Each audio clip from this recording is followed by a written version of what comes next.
Hello दोस्तों, मैं आज आप लोगों के सामने लाया हूँ जनरल साइंस यानी कि एनसीईआरटी एमसीक्यू कितने 50 क्वेश्चन लेकर आया हूँ, जो कि आपके लगभग सभी एग्ज़ाम्स के लिए इम्पोर्टेंट रहने वाले हैं। तो आपसे एक अनुरोध है कि आप वीडियो को लास्ट तक देखें और हर क्वेश्चन का आंसर देने की कोशिश करें और लास्ट में अपना स्कोर बताएं कि 50 में से आपके कितने क्वेश्चन सही हुए हैं। तो हम सबसे पहले देखेंगे कि पहला क्वेश्चन क्या है हमारे पास कि फ़ारेनहाइट में मानव शरीर का तापमान कितना है। देखो, मानव शरीर का तापमान अलग अलग है। आपका सेल्सियस में हो सकता है, फ़ारेनहाइट में हो सकता है। तो यहाँ पर पूछा गया है आपका फ़ारेनहाइट में मानव शरीर का तापमान कितना होता है। इसका जो सही आंसर है 98.6। और जो सेल्सियस में आपका सेल्सियस में कितना होगा 36.9 डिग्री सेल्सियस और फ़ारेनहाइट में 98.6। अगला क्वेश्चन हमारे पास, ब्रह्मांड में सबसे अधिक मात्रा में कौन सा तत्व पाया जाता है। देखो, यहाँ पर बात की गई है कि ब्रह्मांड में सबसे अधिक कौन सा तत्व पाया जाता है। ब्रह्मांड की बात हो रही है तो ब्रह्मांड में सबसे ज़्यादा पाया जाता है हाइड्रोजन। ब्रह्मांड में सब सर्वाधिक मात्रा में कौन सा तत्व पाया जाता है, हाइड्रोजन। और यहीं पर बात की जाए कि अगर बात आती है कि पृथ्वी पृथ्वी पर सर्वाधिक मात्रा में कौन सा तत्व पाया जाता है, वो है ऑक्सीजन। और वायुमंडल में कौन सा तत्व सर्वाधिक पाया जाता है, वो है आपका नाइट्रोजन। ब्रह्मांड में सर्वाधिक मात्रा में कौन सा तत्व पाया जाता है, हाइड्रोजन। और पृथ्वी पर ऑक्सीजन और वायुमंडल में नाइट्रोजन। और इसी में हम अगला क्वेश्चन देखते हो कि ज्योति तीव्रता का एसआई मात्रक क्या है। ज्योति तीव्रता का एसआई मात्रक क्या है आपका, वो है कैंडेला, यानी कि डी इसका सही आंसर है। और हम देखेंगे कि मीटर किसका है, एम्पियर किसका है और मोल किसका है। मीटर किसका है आपका, वो है लंबाई का। मीटर किसका है, लंबाई का। और जो एम्पियर है वो किसका है, विद्युत धारा। और मोल किसका है, जो पदार्थ का परिमाण होता है उसका क्या है, मोल। फिर अगला क्वेश्चन हमारे पास, अदिश राशि की पहचान करें। अब सबसे पहले हमें पता होना चाहिए कि अदिश राशि क्या है। अदिश राशि में क्या होता है कि इसमें सिर्फ परिमाण होता है। अदिश राशि में सिर्फ क्या होता है, परिमाण। और इसमें क्या है, जो दिशा है वो नहीं होती है। तो इसका तो सही आंसर हो जाएगा आपका, हो जाएगा 4। 4 का सही आंसर क्या है, ए। और जो आपके 3 है ये वेग, त्वरण और बल। इन इसका सही आंसर क्या है, वो हो जाएगा आपका सदिश राशि। ये क्या है, सदिश राशि। सदिश राशि में क्या होता है कि परिमाण भी होता है और दिशा भी होता है, दोनों चीज़ें होती है सदिश राशि में। परिमाण के साथ साथ दिशा भी होती है। अगला क्वेश्चन है, प्रिंसिपिया पुस्तक किसके द्वारा लिखी गई है। जो प्रिंसिपिया पुस्तक है वो किसके द्वारा लिखी गई है आपकी, वो है न्यूटन द्वारा। न्यूटन द्वारा लिखी गई है कौन सी पुस्तक, प्रिंसिपिया। अगला क्वेश्चन हमारे पास, अपकेंद्रीय बल का उदाहरण इनमें से कौन सा है। अपकेंद्रीय बल का उदाहरण इनमें से कौन सा है। आपको देखना है कि अपकेंद्रीय बल क्या होता है और उसके उदाहरण क्या है। जैसे हम देखेंगे कि कपड़ा सुखाने की मशीन और दूध से मक्खन निकालने की मशीन को क्या क्या किस बल के अंतर्गत आता है, यह है आपका अपकेंद्रीय बल के अंतर्गत। यानी कि इसका सही आंसर हो जाएगा ए और बी। कपड़ा सुखाने की मशीन और दूध से मक्खन निकालने की मशीन किसके उदाहरण है, अपकेंद्रीय बल के। अगला क्वेश्चन हमारे पास, यांत्रिक ऊर्जा को ध्वनि ऊर्जा में परिवर्तित करता है। हमारे को देखना है कि इसका सही आंसर क्या है आपका, कि यांत्रिक ऊर्जा को ध्वनि ऊर्जा में परिवर्तित करता है।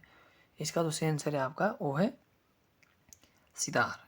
क्या है आपका सही आंसर, सितार। सितार क्या है कि यांत्रिक ऊर्जा को ध्वनि ऊर्जा में परिवर्तित करता है। अब हम देखेंगे कि ये जो 3 बचे हुए क्वेश्चन आंसर है, सबसे पहले देखेंगे कि डायनामो। डायनामो क्या है कि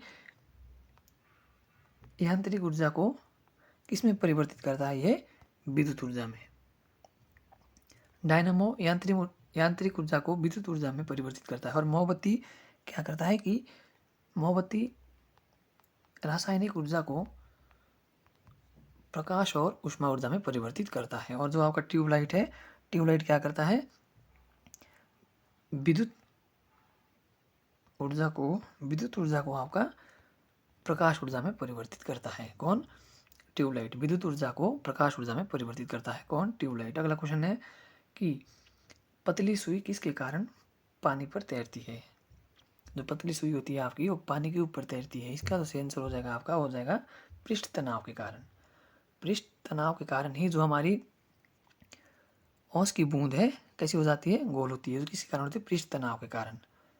और अगला क्वेश्चन है हमारे पास, आवृत्ति का एसआई मात्रक क्या है। इसका तो सही आंसर हमारा वो है सी, हर्ट्ज। आवृत्ति का सही मात्रक क्या है? हर्ट्ज। और मीटर किसका है? आपका लंबाई का। और मोल किसका है? आपका जो पदार्थ का परिमाण है। और एम्पियर किसका है? विद्युत धारा का।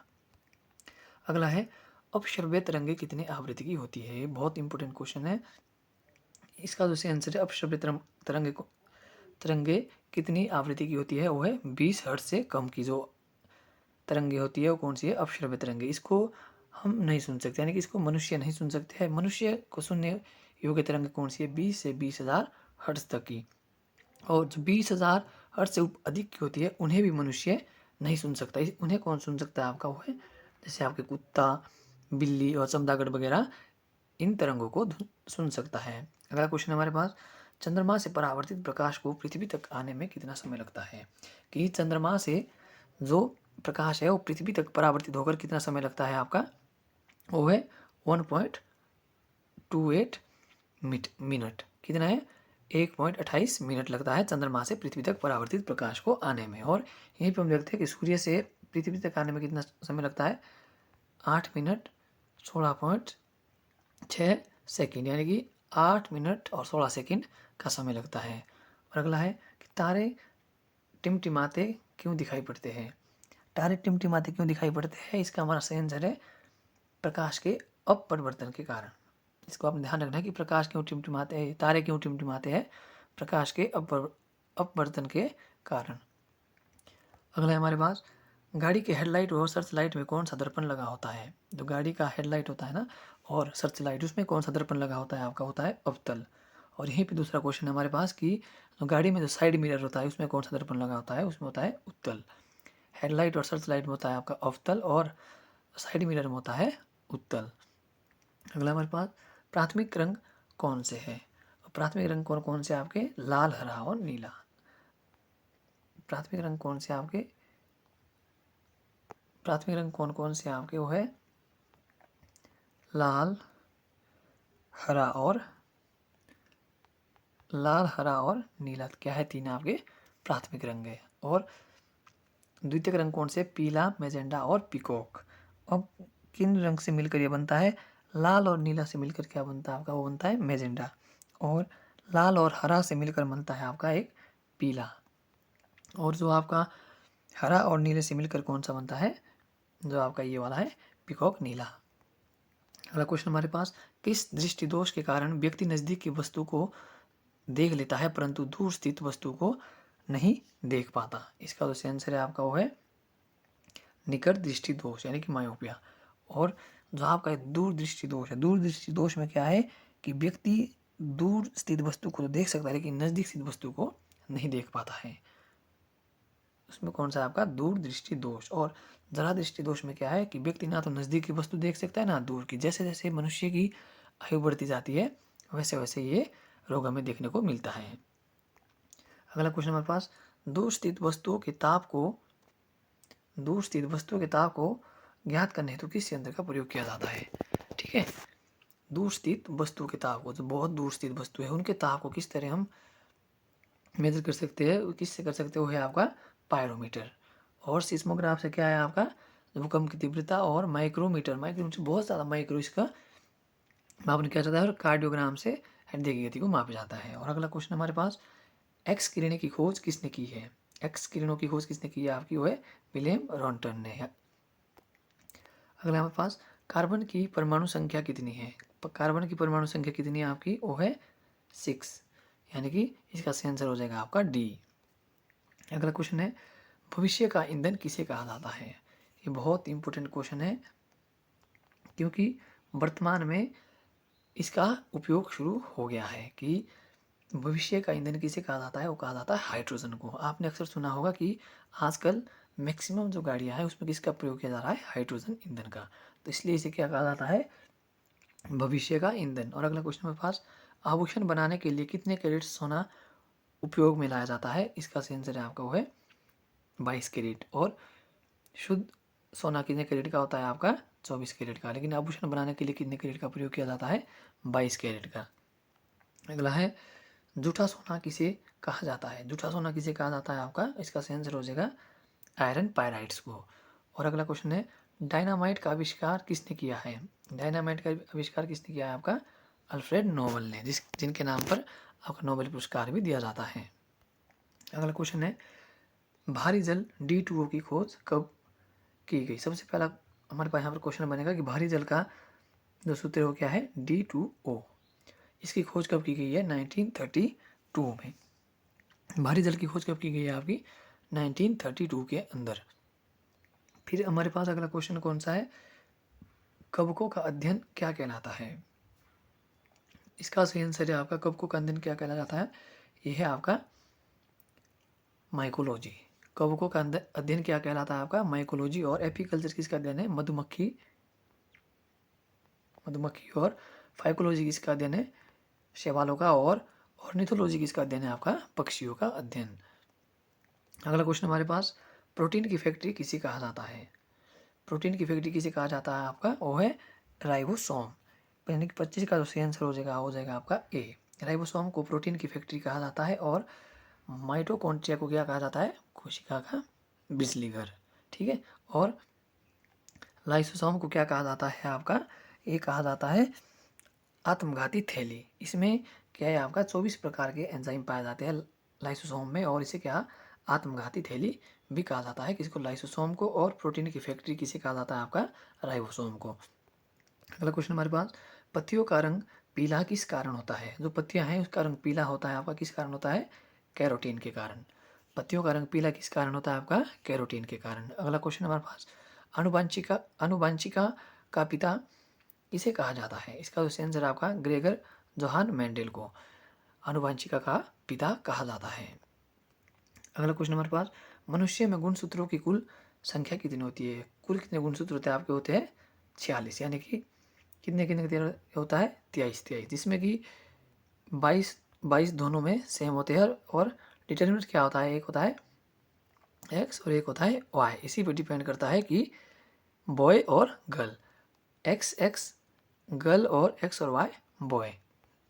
अगला हमारे पास, सेब का खाने योग्य भाग कौन सा है। इसका जो आंसर है आपका वो है आंसर ए। सेब का खाने योग्य भाग कौन सा है, वो है आपका पुष्पासन। और मध्यविधि किसका खाने योग्य भाग है, वो है आम का। अगला क्वेश्चन है, किस उत्तक का मुख्य कार्य पत्तियों द्वारा बनाए गए भोजन को पौधे के अन्य भाग तक पहुंचाना है। क्या बोलता है कि किस उत्तक, कौन सा उत्तक है कि जो पत्तियों द्वारा बनाए गए भोजन को पौधे के अन्य भाग तक पहुंचाता है। यानी कि पौधे के अन्य भाग तक वो भोजन पहुंचाता है, वो है आपका फ्लोएम। और जाइलम का क्या काम है आपका, वो है पानी पहुंचाना। अगला है, खनन पर्यावरण केंद्र कहाँ पर है, वो है आपका कहाँ पे है, धनबाद में। खनन पर्यावरण केंद्र कहाँ पर है, धनबाद में। अगला क्वेश्चन है, प्राथमिक उपभोक्ता में कौन से जीव आते हैं। प्राथमिक उपभोक्ता में आपके कौन कौन से जीव आते हैं, वो है आपके गाय, बकरी और भैंस। कौन कौन से, गाय, बकरी और भैंस, जो कि हरे पेड़ पत्तियों पर निर्भर करते हैं। और द्वितीयक में आता है आपके, सेकेंडरी में कौन कौन से, लोमड़ी, भेड़िया और मोर। और तृतीयक में आते हैं बाघ, शेर और चीता। अगला क्वेश्चन हमारे पास, भोपाल गैस त्रासदी कब हुई थी। इसका जो आंसर है आपका 3 दिसंबर 1984 को। और किस गैस के कारण ये त्रासदी हुई थी, मिथाइल आइसोसाइनाइड गैस के कारण भोपाल गैस त्रासदी हुई थी। रक्त का पीएच मान कितना है, इसका जो आंसर है आपका वो है 7.4। अगला क्वेश्चन हमारे पास, WBC का जीवन काल कितना होता है। जो आपकी WBC है, वाइट ब्लड सेल, इनका जीवन काल कितना होता है, 2 से 4 दिन ही होता है। और जो आपका RBC है, RBC का कितना होता है, 20 से 120 दिन तक।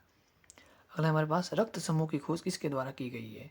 जो ब्लड ग्रुप है आपका, उसकी खोज किसने की है, कार्ल लैंडस्टीनर द्वारा। अगला क्वेश्चन है, दूध के दांतों की कुल संख्या कितनी है। अब क्वेश्चन को आपने ध्यान से पढ़ना है कि दूध के दांत, ये नहीं पूछा है कि कुल दांत कितने होते हैं, पूछा गया दूध के दांत। दूध के दांत कौन से होते हैं, जो कि आने के बाद एक बार टूट जाते हैं। तो इसकी जो कुल संख्या है वो है आपकी 20। और कुल दांत के दांत कितने होते हैं आदमी में, होते हैं 32। लेकिन दूध के दांतों की संख्या 20 होती है। मानव शरीर की सबसे बड़ी ग्रंथि कौन सी है, वो है आपकी यकृत। और सबसे छोटी कौन सी है, स्टेपीज। ये हड्डी है स्टेपीज सबसे छोटी हड्डी है। और ग्रंथि सबसे बड़ी कौन सी है, आपकी यकृत। मनुष्य का हृदय कितने कोष्ठों का बना होता है। इसका जो आंसर है आपका 4 कोष्ठों का बना होता है, जो मनुष्य का हृदय होता है। भ्रूण अवस्था में हृदय कितने बार धड़कता है? ऐसे सामान्य मनुष्य का हृदय कितने बार धड़कता है आपका, वो है 72 बार। लेकिन यहाँ क्या पूछा गया, भ्रूण अवस्था में। भ्रूण अवस्था में बच्चे का हृदय कितने बार धड़कता है, 150 बार। अगला हमारे पास, सामान्य मनुष्य का रक्तदाब कितना होता है? ये बहुत इंपॉर्टेंट क्वेश्चन है आपका कि सामान्य मनुष्य का रक्तदाब कितना होता है, वो है आपका 120 और 80। अब 120 क्या है आपका और 80 क्या है? 120 क्या है, सिस्टोलिक।